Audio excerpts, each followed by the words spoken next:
Merhaba arkadaşlar, Rençber TV'ye hoş geldiniz. Ben Kemal Beytekin.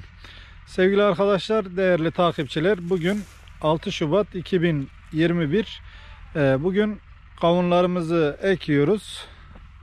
Bismillah dedik, bugün başladık. Geçen sene 19 Şubat'ta ektik. Bu sene 6 Şubat, 13 gün daha erken ekmiş olduk. Hayırlı uğurlu olsun inşallah. İnşallah hakkımızda hayırlısı olur. Birazdan ekim yapan arkadaşların yanına gideceğiz. Ekim ile ilgili, dikim ile ilgili bilgiler vereceğiz.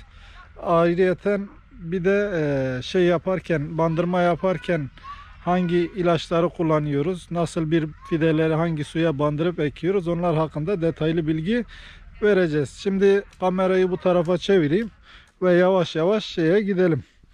Ekim yapan arkadaşların yanına bir gidelim. Arkadaşlar öncelikle şundan bahsedeyim. Bizim her kafeste 4 hat var. Gördüğünüz gibi şöyle şu 1, 2, 3, 4 tane. Direkten bu direk ile bu direk arası 5,5 metre. Bu 5,5 metreye biz 4 hat ekiyoruz. 4 hat biraz sık düşüyor ama 3'ü de ekersek çok seyrek düşeceğinden dolayı 4 hat ekiyoruz. Sıra üzerinde de 1 metre aralıklarla ekiyoruz. Yani şöyle şu şekilde bu kök ile bu kök arası 1 metre. Bu hat ile şu hat arası da 1 metre 35 santim civarında oluyor. Çeşidimiz Balkovan F1. Güzel bir çeşit. 3 senedir bundan ekiyoruz.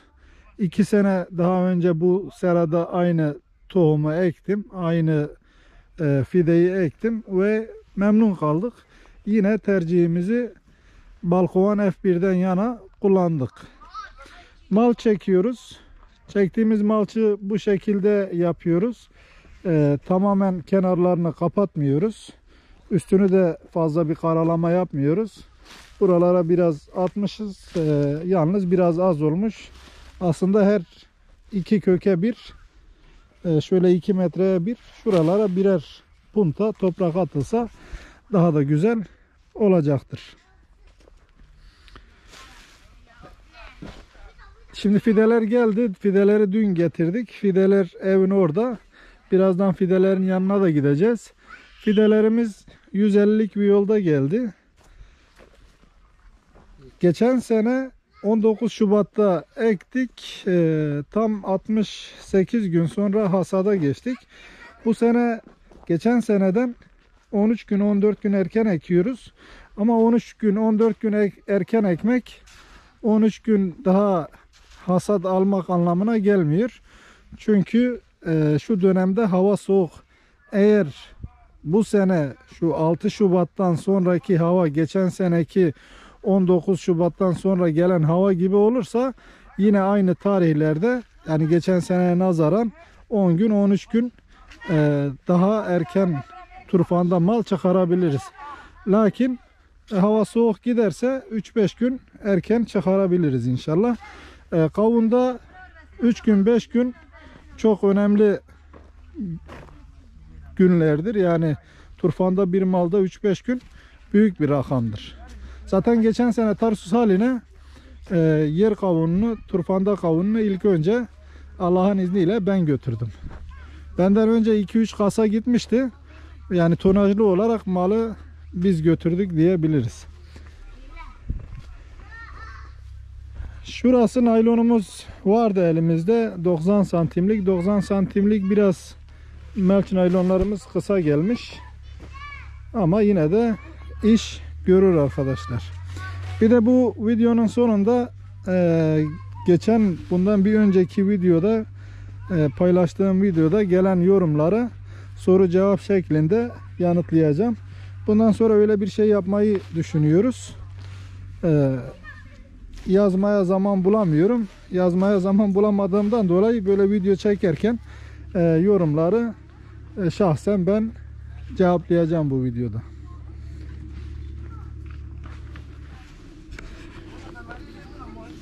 İşte burası da dediğim gibi elimizde naylon vardı. Bu naylon deliksizdi.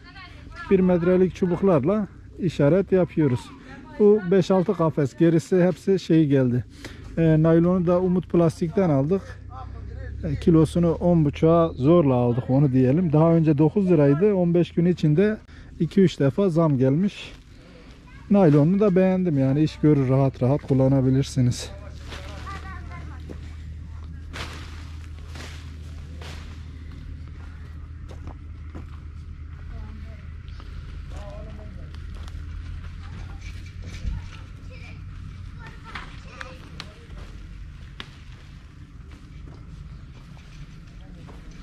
Ekim bittikten sonra bu hatlara 1 metre 20 santimlik demirler dikeceğiz ve ikinci bir kat naylon çekeceğiz. Diğer senelerde yapmıyorduk. Bu sene biraz erken olduğu için ne olur ne olmaz diye, eğer hava soğursa, bir don ihtimali olursa ikinci kat naylonu çekeceğiz. O da tünel olacak. Şu 2 metreye bir küçük teller dikilecek. Bunun üzerine bir naylon daha çekeceğiz don ihtimaline karşı. Kepeğini, dana burnu ve keseyen kurdu için kepeğini mesh naylonunu çekmeden önce atmıştık. Önceki videolarda var o da. Birazdan da şeye gideyim. Fidelerin yanına gideyim. Fidelerin de bandırma işlemini nasıl yapıyoruz, neler katıyoruz, ondan da bahsedeceğiz.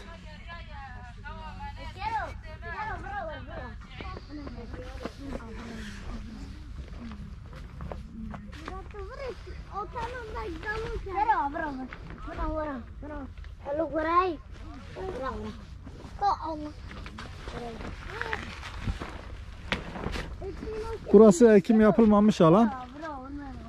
Burası da ekim yapılmış alan. Burası da Mustafa. Burası da Hamza. Hayırlı olsun ha. Sağ ol, Allah razı olsun. Bugün bir yol operatörüyüm. Bugün ekim operatörüsün. Fide dağıtıyorum. Çakmağı verelim. Hamza Mehmet abinin oğlu. Okumuş, okul okuyor. Bu sene okuyamıyor daha doğrusu da. Yurt dışına gitmiş. Nereye gitmiştin? Polonya'ya gitmiştik. Polonya'ya gitti. Polonya'ya gittin ama böyle tarım seralarını, yerleri gezebildin mi? Gördüm. Şehirler arası gezmiştik. Gördüm. Çok makinelaşmışlardı. Yani işçi göremedim. Çalışan tarlalarda. Traktör vardı. Adam bile göremedim. Traktörler gidiyordu. Bayağı makinelaşmışlardı. Biz burada 10 tane adam çalıştık. İyi bir şey değil. Yani makinalaşmak lazım. Makinalaşmak lazım da bu adamların da bir çalışması lazım. İstihdam yaratmak da lazım ama. İşte bu adamları da işte makinalaştığın sanayide çalıştıracak. Evet, tamam. Hamza'nın güzel katkılarından dolayı da teşekkür ediyorum Hamza'ya. Arkadaşlar birazdan şeye geçeyim, ben viyollerin yanına gideyim. Bandırmada nasıl, hangi gübre demeyelim de ilaçları kullanıyoruz, ondan da bahsedeceğiz inşallah. Ekim bittikten sonra buraya bir can suyu vereceğiz. Can suyu verdiğimizde hiçbir şey vermiyoruz. Sadece adı üstünde can suyu. Sadece su. Daha sonra bir hafta geçtikten sonra, 10 gün geçtikten sonra o zaman gübrelemeye geçeceğiz. Gübrelemeye geçtiğimiz anda da yapacaklarımızı videosunu çekip inşallah Allah nasip ederse paylaşacağız. Şimdilik ara veriyorum arkadaşlar. Arkadaşlar fidelerin yanına geldim. Fidelerimiz bunlar.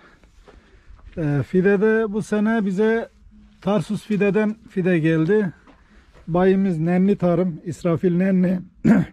Onun da bir videosunu yaparım. Her türlü fide, tohum gibi böyle şeylerde şehir dışına da olmak üzere sizlere yardımcı olacaktır.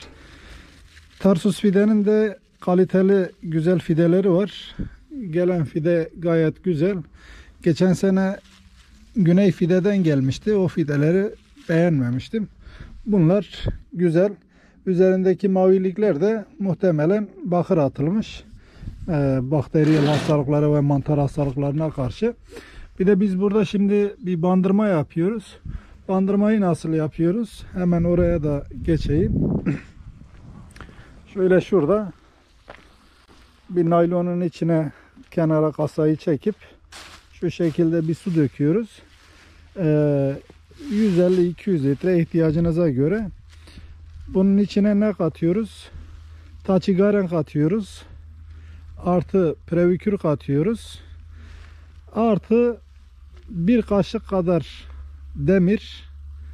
Bir de elinizde varsa humik asit, amino asit, solucan gübresi. Bunlardan herhangi biri, yani hepsini katmanıza gerek yok. Herhangi birini katarsanız hem köklenme açısından hem de ileride çıkabilecek kök hastalıkları açısından fidemizi bu gibi sıkıntılardan bir şekilde bir nevi kurtarmış oluruz. Faydası oluyor arkadaşlar. Şey de katarsak aslında iyi olur. Bu konfidor tarzı kök kurtlarına karşı o da faydalı oluyor. Onu bu sene katmadık, elimizde yok.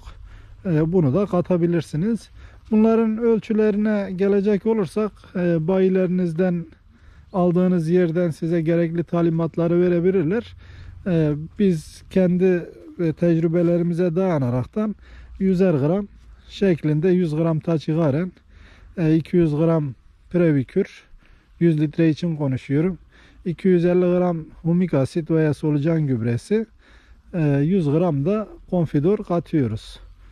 Amino asit katarsanız o da 200-250 gram civarında katılıyor. Ama hepsini katmanıza gerek yok. Ya solucan gübresi, ya amino asit ya da humik asit, bu üçünden birini katarsanız güzel olur.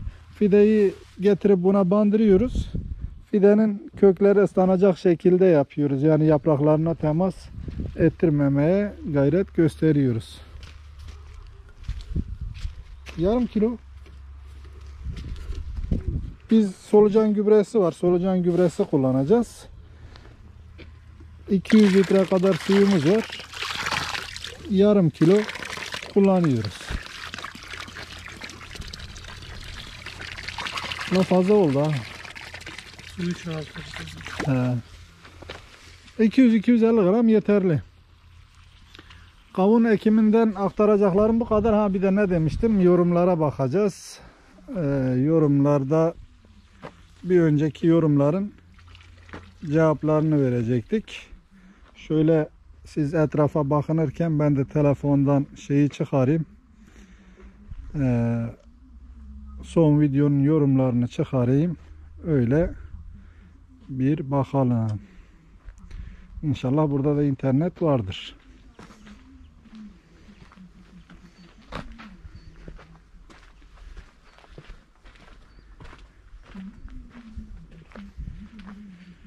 Şimdi gelelim.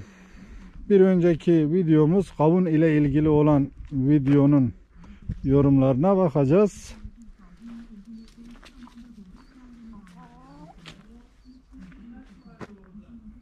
Tümünü göster. Evet, yorumları çıkarabilirim. Şöyle telefondan bakıyorum arkadaşlar. Ne demiş? Ahmet Çam. Kemal abi kolay gelsin. Bereketli olsun. Yardım istiyorum. Isı perdesi ağrıl temin edebileceğim yer var mı? Yani naylon türü sarfiyat malzemesi istemiş Ahmet Çam. Benim kanalda Bahçe Tarım Tarsus Zirai Marketler adı altında bir oynatma listesi var. Bir video var. Bahçe Tarım var orada. Oradan videonun açıklamasında şey var. Oranın iletişim numarası var. Oradan temin edebilirsin. Al Muhtasar Ahmet Mada. Kolay gelsin. Hatlar arasında ne kadar mesafe olması lazım? Bunu da videoda yanıtladık, söyledik. Güney kolay gelsin, bereketli olsun, teşekkür ediyoruz. Ayhan Korkmaz kolay gelsin, teşekkür ediyoruz. Emre kaliteli gerçek bir solucan gübresi temin edip kullandınız mı hiç? Sonuçları sizin memnun edecektir. Kullanıyorum. 2-3 senedir de kullanıyorum. Sonuçları da gayet güzel. Beni de memnun etti diyelim. Kullandığım gübre de Harun Bey'in ürettiği Vormi solucan gübresi. Üretimini de bizzat gördüğüm için sadece solucan gübresi var içinde. Bazı gübrelerde bunun içine ciberellik asit gibi gübreler katarak gübrenin etkisini, gözle görülür etkisini çoğaltıp ama özünde olan faydalı olan şeylerden feragat ediliyor. Bu nedenle Vormi solucan gübresi kullanıyorum. Bu arada bu da Bizim pitayalar arkadaşlar don vurmasın diye geçen sene dona vurdurduk.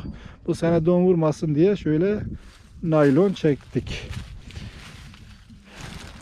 Birsen Gonca küçük çapa makinesinin markası nedir? O Antor'du ama benim kullandığım kendimin de var. Benim kullandığım Bertolini 216.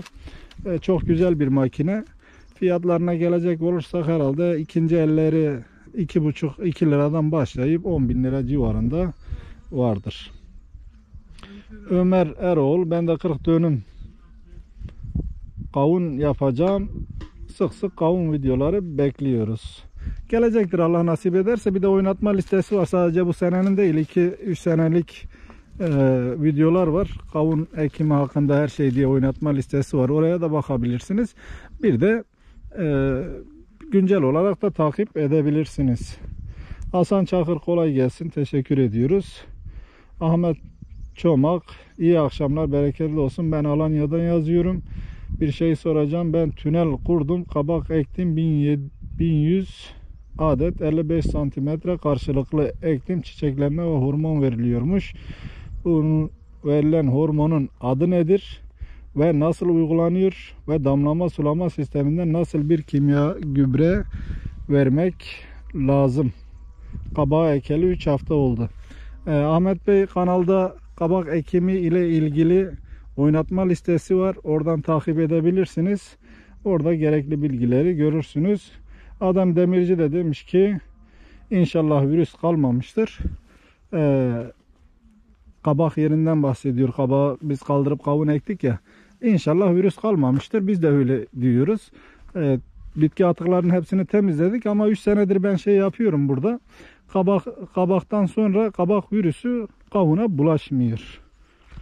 Bir de bu sene solarizasyon işlemi de yaptık. Onu da faydası olacaktır. Yerleri, bitki atıklarını iyi temizlemek lazım. Biz de onu gayet güzel yapıyoruz. Elimizden gelen bu. İnşallah bulaşmaz. Bu arada burası Çukurova arkadaşlar. Nektarinler çiçek açmaya başladı. Bunlar tabi erkenci olanlar. Yorumların da sonuna geldik. Biraz uzun oldu. Yeni videolarda görüşmek üzere. Kendinize iyi bakın. Bu arada bu soru cevap şeklinde bir önceki videonun yorumlarını burada paylaşıyorum ya. Eğer memnunsanız yorumlara yazın. Yok böyle bir şeye gerek yok diyorsanız, ne gereği var diyorsanız yine yorumlara yazarsanız istekleriniz bizim için değerlidir. Kanala abone olmayı, videolarımızı beğenmeyi ihmal etmeyelim. Yeni videolarda görüşmek üzere. Hoşça kalın sevgili arkadaşlar.